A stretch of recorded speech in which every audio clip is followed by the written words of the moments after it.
Hello again, it's Locknoob, and in the vice at the moment is a very cheeky but picked 7-pin Scandinavian oval cylinder, all the way from Norway, from Gear. This 7-pin lock is a real pig. The bitting doesn't help. Look at the highs protected by a low with a high in front of it again. I mean, this is not a friendly lock. The 7 pins just makes it all more complicated, and it's chocker full of security pins. It is so camera shy as well. But I really want to pick it on camera for you all. We'll give it a go. We'll give it a go. See how we get with it. It's pretty tough, but nevertheless, I'm going to pick it with this Peterson's Gem in 18 thousandths. Nice and thin, but does the job perfectly. Using a Mad Bob's 1.2mm pry bar, doesn't have to be curved, just is the one I got, and hopefully you'll be able to hear all 7 pins drop. Ready? It's a lovely sound, isn't it? A bit more meaty than your standard kind of 5-pin rim cylinders. So, key to this, what I found is the lightest of tensions. I mean, super feather light touch. I mean, I'm holding the tension wrench up. That's it. I'm just holding it up. I'm not actually applying tension. Not really. I mean, no more than it takes to keep it kind of at the right angle. This gem also fits. Can you see this? Fits up through that warding really nicely. Even there you go. You can see it slide in along its length there. So 18 thousandths is about as thick as you can go with this one. Okay, without further ado, because it might take me a number of minutes to open this, get onto pin 7 at the back and into a false set already. 6 is set, counter rotation on 5, go back to 7, so everything's dropped, good, 6, 7, 6, again, counter rotation on 5, just, there we go, 5, that's better, 4, counter rotation on 4, again, go back, make sure nothing has dropped, counter rotation on 3, and a clicky sound coming out of that, so 7, 6, 5, 4, click on 4 now, 3, let's go up onto this piece of warding, 3, 2, little click on 2, good, and back to the back again. It's always good to go back on this lock, I find. So 6, 5, 4, anything on 4, yeah, a little more on 4, 3, 2, and 1 now. Really big deep false set into 1. I'm just going to look at pin 1 because I found it's really high set, this one. I just need to make sure that I don't lose tension on this lock, because that would make me cry. I see something to hold it while I get up there. Let's have a look. Pin 1. Pin 1 I think needs to be it could be okay. Don't know whether to risk it or not.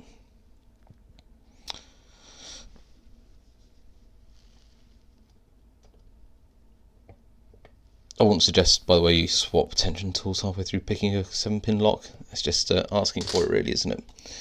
Okay, but let's go in the back and see what we've got. So you can see we're in a very deep false set now. That would be 90 degrees.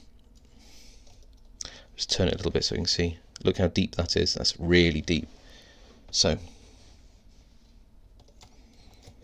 just bounce on these pins. 7, 6, 5, 4, 3, 2. Big counter rotation on 1. I'm going to drop some pins here. Guarantee it.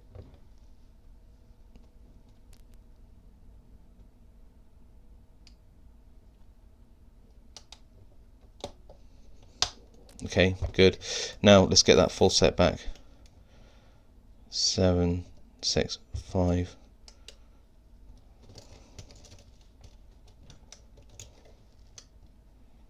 7, 6, 5, 4, 3, 2. Okay, 6.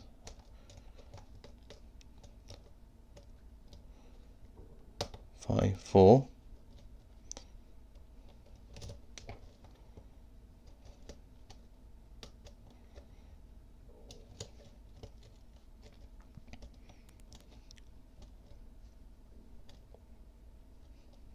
3,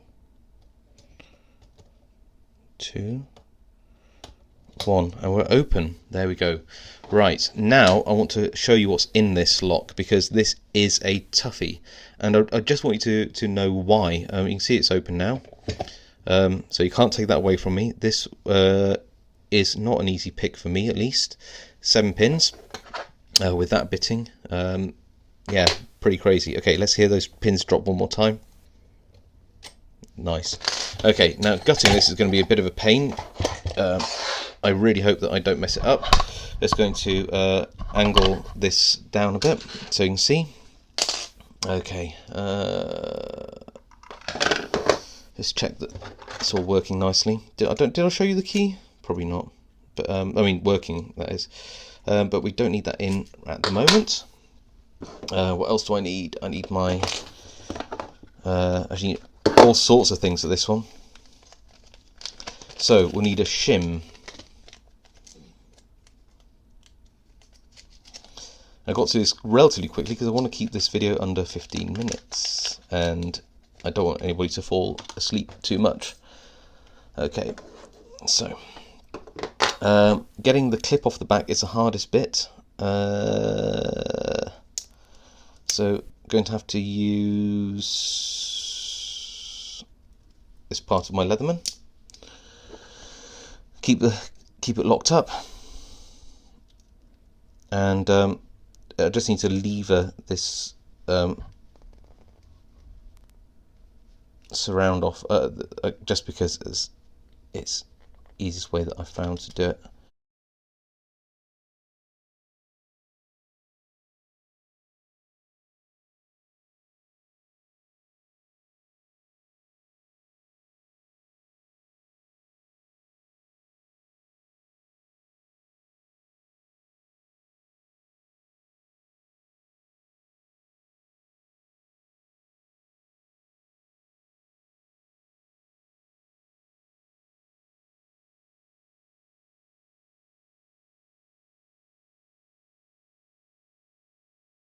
There we go. There we go. Right, I haven't broken it. That's good. Let's get a key in there. Where's my shim gone? There's my shim. So I'm going to turn the core like that. Going to put so if you notice that the key pins are at the top. So I'm going to turn it a little bit like that, and then I'm going to put a shim in just to make doubly sure it doesn't fall down any gaps. All the way through. Don't want the cores come out just yet. A bit fiddly. That'll do. Need a nice follower. Oh. Alright, here we go. Nice follower. Get that in. And I think we'll be able to do this relatively easily. It's a bit smaller than it probably needs to be, but we'll get there.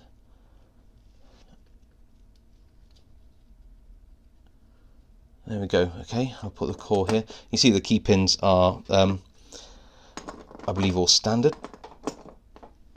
Oh, so got there. Let's get the driver pins out. These are the ones you want to see, I believe. So, one is a nice deep spool. 2, I've got a spring there as well, is a a Christmas tree spool. It's a tapered multi-spool, and that is a hard pick, I can tell you. And they sit that way up in the lock. Okay, so this is not a an easy lock by any means, and now hopefully you can see why. Another spool. So they alternate. I've gutted this before. They alternate between these Christmas tree spools. I mean, look at that. Isn't that a wonderful standard pin from a company? Really wish I knew who made this.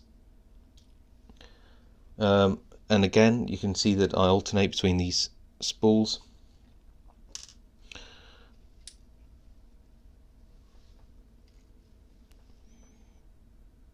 Look at that. Lovely, isn't it? Another Christmas tree. And I can also tell you, and pin 7 is... dump a load of springs out. Pin 7 is a standard. And that's why when we pick through that lock, you'll have noticed it... oh, managed to get 2 springs together. It went into full set once pin 7 had been set. Okay, so I've got a few minutes left. I'll try and keep it as short as I can. Let's dump these pins out. And there's a couple of other things to say about them as well. Try and do it the right way up. Standard, standard, standard. Oh, that was pin 7 dropped out. 4 standard, 5 standard, 6 standard, and a very long standard one at that. So I'll just tidy these up a bit and show to camera. And there's another feature on these pins which is really worth mentioning as well. Michael Maynard, if you're watching, have a look. You'll be pleased to see that it isn't just Lockwood that do these beveled key pins. Look, I'll hold one up to you. Can you see how the let's see if I can get a focus on the tops of those pins are ever so slightly beveled, so that means that they're very easy to overset in the lock.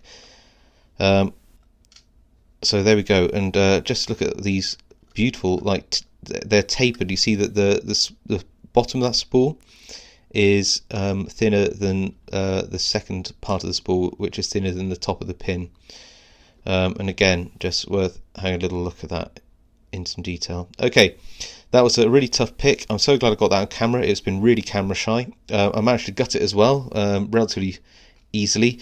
And yeah, you can see even this standard, look at this one here, this standard pin at the back is still beveled at the bottom, so this will sit at the shear line and get in your way. Alright, I hope you found that interesting, guys. Gear, thank you very much for the lock. It's a real challenge and a real pleasure, and I will see you next time.